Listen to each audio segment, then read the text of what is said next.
மக்களை இந்த ஒரு பதிவில் நம்ம என்ன பார்க்க போகிறோம்னா ஒரு அவுட் ஆஃப் பாக்ஸ் போக போகிறோம். ஒரு 2 விதமான பிரச்சனைகளை உங்கள் முன்னாடி எடுத்து வந்திருக்கேன். இந்த பிரச்சனைகளுக்கு என்னுடைய பாயிண்ட் ஆஃப் வியூ இந்த வீடியோவில் நான் தெளிவாக பேசிடுறேன். உங்களுடைய கருத்துக்களை வீடியோட கமெண்ட் செக்ஷனில் பேசுங்க. என்ன பிரச்சனை அப்படின்னு சொல்லி கேட்டிங்கன்னா, ஒன்று பார்த்தீங்கன்னா தக் லைஃப். கிட்டத்தட்ட 5 நாட்களாக அந்த தக் லைஃப் பிரச்சனையானது போயிட்டுருக்கு. இதை பற்றி என்னுடைய பார்வையை நான் மறுபடியும் சொல்கிறேன், நான் சார்ந்திருக்கிற பார்ட்டியோட பார்வை கிடையாது, என்னுடைய பார்வையை இந்த வீடியோவில் வைக்கணும்னு நினைக்கிறேன். இன்னொன்று பார்த்தீங்கன்னா வெற்றிமாறன் அவர்கள் தயாரிப்பில், அதே நேரத்தில் பார்த்தீங்கன்னா கோபி நாயர் அவர்கள் இயக்கத்தில் ஆண்ட்ரியா அவர்கள் முழுமையான கதாபாத்திரம் நடிச்சிருக்காங்க, முதன்மை கதாபாத்திரம் நடிச்சிருக்காங்க, மனுஷி அப்படிங்கிற திரைப்படம். இதோட ட்ரெய்லரை பார்த்தீங்கன்னா போன வருஷமே நம்ம பார்த்துருப்போம். விஜய் சேதுபதி அவர்கள் தான் அவருடைய எக்ஸ் வலைதள பக்கத்தில் இந்த படத்தோட ட்ரெய்லரை வெளியிட்டாங்க. ஸோ இந்த திரைப்படத்துக்கு பார்த்தீங்கன்னா சென்சாரே மறுக்கப்பட்டிருக்கு. தக்லை பார்த்தீங்கன்னா கர்நாடகாவில் ரிலீஸ் ஆகக்கூடாது, ரிலீஸ் பண்ண மாட்டோம் அப்படின்னு சொல்லி கர்நாடக அமைப்புகள் ரொம்ப தீவிரமாக இருக்காங்க. அங்கே இருக்கக்கூடிய திரையரங்கு உரிமையாளர்கள் கமலஹாசன் மன்னிப்பு கேட்டால் மட்டும்தான் அந்த படம் ரிலீஸ் ஆகும் அப்படிங்கிற பாயிண்ட் ஆஃப் வியூவில் இருக்காங்க. ஒரு பிரச்சனை ஒரு எக்ஸ்ட்ரீமில், இன்னொன்று பிரச்சனை இன்னொன்று எக்ஸ்ட்ரீமில். ரெண்டை பற்றி இந்த வீடியோவில் தெளிவாக பேசணும்னு நினைக்கிறேன். ஒன்பே ஒன்றா தெளிவாக நம்ம பார்க்கலாம். உற்சாக வணக்கங்கள், வாங்க பதிவுக்குள்ளே போகலாம். இப்போ முதல் விஷயம் மக்களே, இப்போ நம்ம பேசுகிற 2 பேருமே பார்த்தீங்கன்னா நிவாரணம் கேட்டு கோர்ட்டுக்கு போயிருக்காங்க. அது கமலஹாசன் அவர்களாக இருந்தாலும் சரி, வெற்றிமாறன் அவர்களாக இருந்தாலும் சரி, எங்களுக்கு இந்த பிரச்சனையை சார்ட் அவுட் பண்ணி கொடுங்கன்னு சொல்லி 2 பேருமே கோர்ட்டுக்கு போயிருக்காங்க. முதல் விஷயம் கமலஹாசன் அவர்கள் விஷயத்தை எடுத்துக்கலாம். கமலஹாசன் அவர்கள் தன்னுடைய படத்தோட இசை வெளியீட்டு விழாவில் பேசின ஒரு ஸ்டேட்மெண்ட் ஆனது இன்றைக்கி பார்த்தீங்கன்னா சர்ச்சையாக மாற்றப்பட்டுச்சு.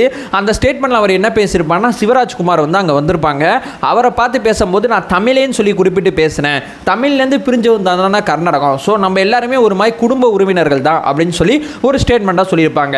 அதாவது பார்த்தீங்கன்னா பந்தமான நம்ம எல்லாருமே ஒன்றுக்குள்ள ஒன்று அப்படிங்கிற ஒரு விஷயத்தை சொல்ல போகும்போது தமிழ்லேருந்து பிரிஞ்சது தான் கன்னடம் அப்படிங்கிற ஒரு வார்த்தையை சொல்லும் போது இதை பார்த்தீங்கன்னா நீங்கள் எல்லாருமே அக்செப்ட் பண்ணிப்பீங்க, இது எல்லாருக்குமே தெரிஞ்ச உண்மை தான் அப்படிங்கிற ஒரு கருத்தை பேசினாப்புல.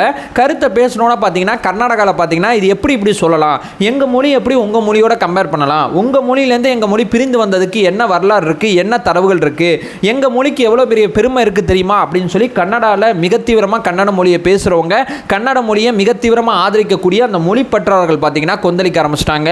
அவங்க சின்ன சின்ன போராட்டங்களை முன்னெடுத்தாங்க. அதுக்கப்புறம் பார்த்தீங்கன்னா சித்தராமையா அவர்கள், சிவகுமார் அவர்கள் சொல்லி கர்நாடகாவோட அரசாங்கத்தில் இருந்த சில பேர் பேச ஆரம்பிச்சாங்க. அதுக்கப்புறம் பார்த்தீங்கன்னா திரையரங்க உரிமையாளர்கள் பார்த்தீங்கன்னா அவங்களும் ஒன்று சேர்ந்து, அந்த வர்த்தக சபை ஒன்று சேர்ந்து பார்த்தீங்கன்னா கமலஹாசன் மன்னிப்பு கேட்டால் மட்டும்தான் அந்த படத்தை ரிலீஸ் பண்ணுவோம் அப்படிங்கிற பாயிண்ட் ஆஃப் வியூக்கு வந்துட்டாங்க. இவங்க அந்த பாயிண்ட் ஆஃப் வியூக்கு வர்றதுக்கு முன்னாடி பார்த்தீங்கன்னா அங்கே நிறைய பிரச்சனைகள் வந்துச்சு. படத்தை வெளியிட்டால் பார்த்தீங்கன்னா குண்டு போடுவேன், நான் வந்து தேட்டருக்குள்ள யாரையுமே விட மாட்டேன் அப்படின்னு சொல்லி அங்கே இருக்கக்கூடிய கன்னட அமைப்புகள் மிக தீவிரமாக பேச ஆரம்பித்தாங்க. கமலஹாசன் அவர்கள் பார்த்தீங்கன்னா நான் பேசின ஸ்டேட்மெண்ட்டில் பின்வாங்க மாட்டேன், நான் பேசுனது கரெக்டு தான், இந்த மாதிரி அரசியல்லாம் புகுத்துற வேலையெல்லாம் என்கிட்ட வேணாம் அப்படின்னு சொல்லி மன்னிப்பு கேட்க மாட்டேன் அப்படிங்கிற பாயிண்ட் ஆஃப் வியூக்கு பார்த்தீங்கன்னா கமலஹாசன் அவர்கள் போயிட்டாங்க. இங்கே நம்ம எல்லாருமே இந்த வீடியோ பண்ணுறதுக்கு முன்னாடி நான் சில மொழி சார்ந்து பேசக்கூடியவங்கள்ட்ட பேசினேன். கமலஹாசன் அவர்கள் சொன்னது கரெக்டாக சரியா அப்படின்னு சொல்லி கேட்கும்போது அவங்க எல்லாருமே சிம்பிளாக ஒரு லாஜிக் சொல்கிறாங்க. அது என்ன லாஜிக்னா, நம்ம மொழி மூத்த மொழி, முதன்மை மொழினா நமக்கு அடுத்து வந்த அத்தனை மொழியுமே நம்மள்டேருந்து வந்த மொழியாக தானே இருக்கணும், இவ்வளோதான்ப்பா சிம்பிள், இதில் போட்டு அவ்வளோ குழப்பிக்க வேண்டிய அவசியம் கிடையாது அப்படின்னு சொல்லி தான் நான் சார்ந்திருந்த என்னுடைய கான்டாக்டில் இருக்கக்கூடிய சில மொழி சார்ந்த சிந்திக்கக்கூடிய, மொழி சார்ந்து பேசக்கூடிய நபர்கள் சொல்கிற கருத்தாக இருக்குது. இங்கே நான் என்ன மேற்கோள் காட்டி பேச விரும்புகிறேன்னா, ஒரு படத்தில் எதுவும் பிரச்சனை இருந்துச்சுன்னா அந்த படத்தை ஸ்டாப் பண்ணுறதுக்கு பெரிய பிரச்சனை ஏற்படுத்தலாம், பெரிய விஷயங்களை நம்ம வந்து பண்ணலாம். அந்த படத்துக்கும் இந்த மொழிக்கும் எந்த பிரச்சனையும் கிடையாது. அந்த படத்தில் நடித்த யாருமே 2 மொழி சம்மந்தப்பட்ட விஷயத்தை பேசவே இல்லை படத்தில். ஏன்னா இவங்களுடைய ஹைகோர்ட்டோட அஃபிடவிட்டில் பார்த்தீங்கன்னா அந்த வார்த்தை இருக்குது. படத்தில் பார்த்தீங்கன்னா கன்னடா தமிழ் அப்படிங்கிற வார்த்தையே இருக்காது, ரெண்டையும் கம்பேர் பண்ணி பேசுகிற மாதிரி எந்த வசனமும் இருக்காது. இது ஒரு இசை வெளியீட்டு விழாவில் பேசின வசனம். இசை வெளியீட்டு விழாவில் ஒருத்தர் பேசுகிறான்னா அந்த ஒருத்தர் வந்து பேசின கருத்து உங்களுக்கு வந்து ரொம்ப கடுப்பாயிருச்சு, ரொம்ப டென்ஷன் ஆயிடுச்சுன்னா அவருக்கு எதிராக அவதூறு வழக்கு போடலாம். அவருக்கு எதிராக அவதூறு வழக்கு போட்டு அவருக்கும் உங்களுக்குமான ஒரு பிரச்சனையை, அந்த பிரச்சனையை கொண்டு வரலாம். ஆனால் அந்த பட பிரச்சனையை ஏன் மாற்றுறீங்க, படத்தையே வெளியிட மாட்டோம்னு சொல்கிறீங்க, படத்தை வெளியிட மாட்டோங்கிற அந்த ஸ்டாண்டை தான் இந்த வீடியோவில் நான் ரொம்ப கேள்வி கேட்கணும்னு நினைக்கிறேன். ஏன்னா அந்த படம் அப்படிங்கிறது கமலஹாசன் ஒருத்தரோட உழைப்பு மட்டும் கிடையாது. அந்த படத்தில் பார்த்தீங்கன்னா ஏகப்பட்ட பேர் உழைச்சிருக்காங்க.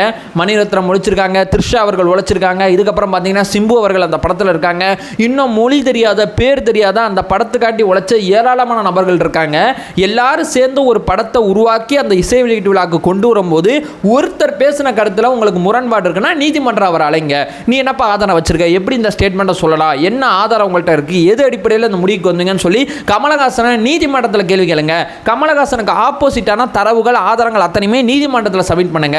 அப்போ கமலஹாசன் அவர்கள் தன்னுடைய ஸ்டாண்டு சரியா தவறான்னு சொல்லி தன் பக்கம் இருக்கக்கூடிய ஆதாரத்தை அவர் கோர்ட்டில் சொல்லட்டும். ரெண்டு பேரும் கோர்ட்டுக்குள்ளே போயிட்டு நீங்கள் அரசியலமைப்பு அடிப்படையில் உங்கள் சண்டையை அங்கே செஞ்சு யார் சரியானவங்க யார் தப்பாக பேசுனாங்களோ அவங்க அவதூறு சம்மந்தப்பட்ட அந்த தொகையை கொடுத்துட்டு இந்த பிரச்சனையை சார்ட் அவுட் பண்ணலாம். இப்படித்தான் அவதூறு வழக்குகள் அத்தனையுமே கடந்து போகிறாங்க. ஒரு ஸ்டேட்மெண்ட்டுக்கு பார்த்தீங்கன்னா ரெண்டு பக்கத்தில் இந்த ஆதரவு இருந்தால் அந்த பிரச்சனையை தீர்த்து வைக்க வேண்டியது கோர்ட்டு தான். ஸோ கோர்ட்டுக்கு போக வேண்டிய வேலையை பார்க்காம நான் வந்து பந்த் பண்ணுவேன், நான் படத்தை ரிலீஸ் பண்ண விட மாட்டேன், படத்தை ரிலீஸ் பண்ணால் தேட்டருக்குள்ளே தூக்கி குண்டை போடுவேன் அப்படிங்கிற சில கருத்தியல் பேசுறது எந்த அளவு சரியா இருக்கும் அப்படின்னு தெரியல. ஏன்னா இவர் பேசின ஸ்டேட்மெண்ட்டுக்கும் படத்துக்கு எந்த சம்பந்தமும் இல்லை. படம் வேற ஒரு ஆங்கிளில் வேற ஒரு டிராவலில் வேற ஒரு பிரச்சனை நோக்கி போகுது. ஏன்னா இந்த ஸ்டேட்மெண்ட் அடிப்படையில் இந்த படம் எடுக்கப்பட்டால் படத்தை தடை கேட்டு நீங்கள் இவ்வளோ தூரம் பண்ணுறது எல்லாமே கரெக்டு. இங்கே ஒவ்வொரு சினிமா கலைஞனுக்கும் ஒவ்வொரு பார்வை இருக்குது, ஒவ்வொரு அரசியல் இருக்குது. ஏன்னா ஒவ்வொருத்தவங்களும் அவங்களுடைய அரசியல் வார்த்தைகளை தெரிவிக்கும் போது அந்த அரசியல் வார்த்தைக்கு மாற்று கருத்து நம்ம தெரிவிக்கலாம். இப்போ என் கருத்தை நான் வீடியோ மூலமாக வெளிப்படுத்துகிறேன், என் கருத்துக்கு ஆப்போசிட்டில் கமெண்ட் செக்ஷன் மூலமாக நீங்கள் கருத்துக்கள் பதிவு செய்யலாம். ஆனால் நான் வீடியோவே போடக்கூடாதுன்னு சொல்கிறது எப்படி சரியாக இருக்கும்? அது தப்பு இல்லை. அதே மாதிரி தான் சினிமா கலைஞனுக்கும் ஒரு அரசியல் இருக்குது, அவருக்கும் ஒரு அரசியல் புரிதல் இருக்குது. அது உங்களை மனம் கோணும் வகையில் நடந்துச்சுன்னா நீங்கள் அவங்களோட நீதிமன்றத்தில் ஃபைட் பண்ணுமே தவிர படத்தோட ஃபைட் பண்ணக்கூடாது அப்படிங்கிறதான் இங்கே நான் சொல்ல வர்றது. இந்த தமிழ் சமுதாயத்துக்கு பார்த்தீங்கன்னா இந்த ஒரு தெளிவு இருக்குது. அதாவது நம்ம முழுக்க முழுக்க அந்த நபரோட தான் சண்டை செய்யணுமே தவிர அவருடைய படைப்பு அவருடைய தொழிலோட சண்டை செய்யக்கூடாது அப்படிங்கிறதுல நம்ம ரொம்ப தெளிவாக இருக்கும். இது மொதல் பாயிண்ட். என்னை பொறுத்தவரையும் பார்த்தீங்கன்னா நீதிமன்றத்தில் போய் இந்த சண்டையை நடத்தினா சரியா இருக்கும். ஏன்னா இது சாதாரண பிரச்சனை கிடையாது, மொழி சம்பந்தப்பட்ட பிரச்சனை. இதில் பார்த்தீங்கன்னா தரவு ஆதாரத்தை எடுத்துவான்னு சொல்லி யாரையாவது கேட்டிங்கன்னா யாராலுமே எடுத்து வர முடியாது. இது ஒரு பேசிக்கான ஒரு எப்படி சொல்கிறது ஒரு சிந்தனை ஓட்டத்தில் இருக்கக்கூடிய ஒரு புரிதல் அப்படிங்கிறதா என்னை பொறுத்தவரை இந்த வீடியோவில் நான் சொல்கிறேன். ஸோ இந்த படத்தடை அப்படிங்கிறது தவிர்க்கப்பட வேண்டியது அப்படிங்கிறது தான் என்னுடைய கருத்தாக இருக்குது. இது நம்பர் 1. இப்போ அடுத்து மனுஷி அப்படிங்கிற பிரச்சனைக்கு போவோம். இந்த படத்தோட பிரச்சனையில் என்ன பிரச்சனைனா இந்த படத்தை சென்சாரே தர மாட்டேன்னு சொல்லிட்டாங்க. அதாவது போன பட பிரச்சனையில் ஒரு ஏரியாவில் மட்டும் படத்தை ரிலீஸ் பண்ண மாட்டோம்னு சொல்லி ஒரு சில பேர் பேசிகிட்டு இருக்காங்க தக் லைஃப்பில். ஆனால் இந்த படத்துக்கும் யாருக்கும் பிரச்சனைனா வெற்றிமாறனுக்கும் சென்சார் குழுக்கு நடுவில் பிரச்சனை. அதனால வெற்றிமாறன் நீதிமன்றம் போயிருக்காரு. நீதிமன்றம் போய் என்ன மாதிரி சில விஷயத்தை சொல்லியிருக்காரு அப்படிங்கிறத பார்க்கறதுக்கு முன்னாடி அந்த ட்ரெய்லரில் குறிப்பிட்ட சில வார்த்தைகளை நம்ம நல்லா கவனித்து பார்ப்போம். ஏன்னா அந்த வார்த்தைகள் அத்தனையுமே ரொம்ப கூர்மையாக இருந்துச்சு. என்னோட பேரை ஏன் இஷ்டத்துக்கு எழுத விட மாட்டீங்களா, சுவாமியான்னு ஏன் கேட்குறீங்க அப்படின்னு சொல்லி ஆண்ட்ரியா பேசுகிற அந்த வசனமாக இருக்கட்டும். அதுக்கப்புறம் பார்த்தீங்கன்னா நான் முழுக்க ஜாதியாக மதமாக பிரிஞ்சிருக்கக்கூடிய இந்த 5 to 10 இருக்கக்கூடிய குழந்தைகளை அறிவியல் மூலமாக ஒன்று சேர்க்கிறேன் அப்படிங்கிற வார்த்தையாக இருக்கட்டும். அதுக்கப்புறம் இந்தியா பாகிஸ்தான் அப்படிங்கிற 2 டீம் விளையாடுதுன்னா நீங்கள் இந்தியர் அப்படிங்கிற அடிப்படையில் எந்த டீமை ஆதரிப்பீங்கன்னு கேட்கும்போது விளையாட்டில் என்னங்க நாட்டுப்பற்று அப்படிங்கிற ஒரு ஸ்டேட்மெண்ட்டை சொல்கிறதா இருக்கட்டும். அதுக்கப்புறம் பார்த்தீங்கன்னா சர்வாதிகாரத்தோட உச்சனா சொந்த மக்களை சிந்திக்க விடாது அப்படிங்கிற ஒரு விஷயமா இருக்கட்டும். இந்தியா அப்படிங்கிற நாடு உருவாக்குறதுக்கு முன்னாடியே இங்கே ஜாதி இருக்குது அப்படிங்கிற ஒரு ஸ்டேட்மெண்ட் சொல்லும்போது இந்த ஜாதி இருக்கிறவங்க தான் இந்தியா அப்படிங்கிற நாட்டை உருவாக்குனாங்க அப்படிங்கிற ஒரு வார்த்தையாக இருக்கட்டும். இப்போ நான் முன்னாடி சொன்னபடி பார்த்தீங்கன்னா இந்த படத்தில் ஒவ்வொரு வார்த்தையும் ஒவ்வொரு வசனமும் ரொம்ப ரொம்ப முக்கியமாக இருக்கும். கோபி நாயர் அவர்கள் இந்த படத்தில் மிக தீவிரமாக தன்னுடைய வசனங்களில் ரொம்ப தீவிரமாக ஒர்க் பண்ணியிருக்காங்க. இந்த படத்தை பார்த்தீங்கன்னா போன வருஷம் செப்டம்பர் மாதம் சென்சார் மறுத்துட்டாங்க. ஏராளமான விஷயத்தை இவங்களும் பேசி பார்த்துருக்காங்க, அவங்களும் பேசி பார்த்துருக்காங்க. கிட்டத்தட்ட ஒரு வருஷமாக சென்சார் பிரச்சனை இந்த படத்தில் போயிட்டே இருக்கு. இப்போ வெற்றிமாறன் அவர்கள் நீதிமன்றத்துக்கு போகும்போது அவரோட அஃபிடவிட்டில் என்ன மாதிரி சில வார்த்தைகள் சொல்கிறாருன்னா நான் இந்த படத்தில் எந்தெந்த கருத்துக்கள் பேச்சுரிமைக்கு எதிராக இருக்குன்னு நீங்கள் சொல்கிறீங்களோ அதை எடிட் பண்ண தயாராக இருக்கேன் அப்படிங்கிற முதல் வார்த்தையை சொல்லிட்டாரு.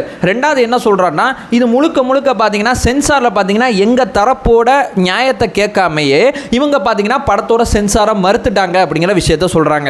மூணாவது பார்த்தீங்கன்னா சென்சார் பண்ணுற அந்த அதிகாரிகளோட தனிப்பட்ட கருத்துக்கள் எங்களுக்கு வரவே இல்லை. ஸோ எங்களுக்கு எந்த விதமான ஆப்ஷனுமே கொடுக்காம சென்சார் பண்ணுறாங்க, சென்சார் நடந்துக்கிறாங்க அப்படிங்கிறது தான். இதுதான் வெற்றிமாறனோட அஃபிடவிட்டில் குறிப்பிடக்கூடிய மிக முக்கியமான விஷயமா இருக்குது. இது அடிப்படையில் தான் வெற்றிமாறனவர்கள் நீதிமன்றத்தில் அந்த வாதங்களை நடத்த போகிறாங்க. அதாவது தன் தரப்பில் மாற்று கருத்து தான் நான் மாற்றுக்கிறேன்னு சொல்லிட்டேன், அப்படி இருந்தும் இந்த படத்துக்கு சென்சார் மறுக்கிறாங்க அப்படிங்கிற வேலிடான பாயிண்ட் ஆஃப் வியூ வச்சு நீதிமன்றத்தில் வாதாட போகிறாங்க. இந்த வழக்கு பார்த்தீங்கன்னா கூடிய சீக்கிரம் வந்து விசாரணைக்கு வரப்போகுது ஹைகோர்ட்டில் அப்படிங்கிற விஷயத்தை சொல்கிறாங்க. இதில் பார்த்தீங்கன்னா அவர் வேற எதுவும் சொல்லலை, சென்சாருக்கு மறுபடியும் பார்த்தீங்கன்னா விரிவான சென்சார் பண்ணுறதுக்கு பார்த்தீங்கன்னா உத்தரவு போடுங்க, எங்கள் தரப்பு நியாயத்தை கேட்க சொல்லுங்கள், அவங்க எதை எடிட் பண்ண சொல்கிறாங்களோ அதையும் நான் பண்ணுறேன், அதிலே எங்கள் கருத்தியலை நாங்கள் பேசி ஒரு முடிவுக்கு வருவோம். ஒரு படத்துக்கு அனுமதியே கூடாது, அனுமதியே தரமாட்டேன்னு சொல்லி என்னுடைய கருத்தில் என்னுடைய சுதந்திரத்தை தடுக்கிறது எப்படி சரியா இருக்கும் அப்படின்னு சொல்லி தான் மிக தீவிரமாக வெற்றிமாறன் அவர்கள் நீதிமன்றத்தில் ஃபைட் பண்ணுறாங்க. எனக்கு இந்த இடத்துல என்ன முடிவு எடுக்கணும்னா, ஸோ முதல்ல சென்சார் மறுப்பு அப்படிங்கிறது என்னால் ஏற்றுக்கொள்ள முடியல. மொத்த படத்தை எப்படி மறுப்பீங்க அப்படிங்கிறது எனக்கு தெரியல. பாயிண்ட். ரெண்டாவது பாயிண்ட் பார்த்தீங்கன்னா, அந்த படத்தில் என்ன கருத்தியல் பார்த்தீங்கன்னா, அதற்கு சென்சார் தரப்புலேருந்து என்ன சொல்கிறாங்கன்னா, மாநில அரசுக்கு எதிராக இருக்குது, கம்யூனிஸ்ட் கொள்கையை குழப்பமாக இருக்குது அப்படிங்கிற வார்த்தையை பதிவு செய்கிறாங்க. ஸோ இங்கே ஒவ்வொருத்தவங்களுக்கும் ஒவ்வொரு கொள்கை கோட்பாடு இருக்குது. அந்த கொள்கை கோட்பாடு அடிப்படையில் அவங்களுடைய கலைப்படைப்பை எடுக்கிறாங்க. அந்த படத்துக்கு சென்சாரே நான் மறுப்பேன், ஏன் மறுப்பேன், எதுக்கு மறுப்பேங்கிற வார்த்தையை உனக்கு சொல்கிறதுக்கு அனுமதிக்க மாட்டேன்னு சொல்கிறது ரொம்ப ரொம்ப தப்பாக இருக்குது. என்ன பொறுத்தவரையும் பார்த்தீங்கன்னா, நீதிமன்றத்தில் இருந்த வழக்கு நிச்சயமாக சென்சார் மறு சென்சாருக்கு உத்தரவு அப்படிங்கிற மாதிரி தான் வர்றதுக்கு வாய்ப்பு இருக்குது. ஏன்னு சொல்லி கேட்டிங்கன்னா, அந்த படைப்பை முற்றிலும் எப்படி நிராகரிக்க முடியுங்கிறது தான் மிக தீவிரமான கேள்வியாக இருக்குது. அந்த படத்தில் மிகவும் சர்ச்சைக்குரிய விஷயமா நீங்கள் எது சொன்னாலும் மாற்றிக்க நான் தயாரிக்கேன்னு சொல்லி வெற்றிமாறன் அவர்கள் கை தூக்கும் போது பார்த்தீங்கன்னா, எனக்கு ஏதோ அந்த படத்தை மீண்டும் ஒரு முறை சென்சார் பண்ணால் சரியாக இருக்கும் அப்படிங்கிறது தான் எனக்கு தோணுது. சென்சார் பண்ணி எது மிக தீவிரமான தவறான கருத்துக்களாக சென்சாருக்கு பட்டுச்சோ அந்த கருத்துக்களை நீக்கிவிட்டு அந்த படைப்பை தமிழ் சமுதாயத்துக்கு கொடுக்கணும் அப்படிங்கிறது தான் என்னுடைய வாதமாக இருக்குது. அதற்கு வெற்றிமாறன் அவர்களும் அவருக்கு ஆப்போசிட்டில் விவாதிக்கிறதுக்கு அவருக்கு போதுமான நேரத்தை கொடுக்கணும், போதுமான டயத்தை கொடுக்கணும். இவங்க மாற்றுக்கருத்து அவங்க மாற்றுக்கருத்து ரெண்டு பேரும் பேசி ஒரு முடிவுக்கு வந்தால் சரியாக இருக்குமே தவிர அதை அப்படியே நிராகரித்து தூக்கி குப்பையில் போட்டு அப்படிங்கிற ஸ்டேட்மெண்ட்டில் ஒரு வருஷமாக நீங்கள் வச்சுக்கிற மாதிரி தொடர்ச்சி அதை கொண்டு போகிறது அப்படிங்கிறது எனக்கு ஏதோ சரின்னு படலை. ஸோ ரெண்டு இடத்துலையுமே பார்த்தீங்கன்னா, ஒரு இடத்துல பார்த்தீங்கன்னா இது ரொம்ப முட்டாள்தனமாக இருக்குது, படத்தை ரிலீஸ் பண்ண மாட்டேன்னு சொல்கிறது. ரெண்டாவது பார்த்தீங்கன்னா, சென்சாருக்கு முழுக்க பார்த்தீங்கன்னா அவங்களுக்கு ஒரு சுதந்திரம் இருக்குது, அவங்க ஒரு கோட்பாடு அடிப்படையில் இயங்குறாங்க. இருந்தாலும் ஆப்போசிட்டில் இருக்கிறவங்களுக்கு அந்த வாய்ப்பை வழங்கி அவங்களுடைய பாயிண்ட் ஆஃப் வியூ கேட்டு ஒரு முடிவுக்கு வர்றது சரியாக இருக்கும் அப்படிங்கிறது தான் எனக்கு தோணுது. ஸோ இதை பற்றி உங்களுடைய கருத்துக்கள், ஒப்பீனியன்கள் எது இருந்தாலும் வீடியோ கீழே கமெண்ட் பண்ணுங்கள். நம்ம சேனலை ஃபர்தராக ஃபாலோ பண்ணிங்கன்னா பொலிட்டிக்கல் சார்ந்து மிக தீவிரமாக நம்ம பேசிக்கிட்டு இருக்கோம். நம்மளோட ஒரே நோக்கம் அறியாமை அகற்ற வேண்டும், அறியாமை அகற்றப்பட வேண்டும். Thank you so much.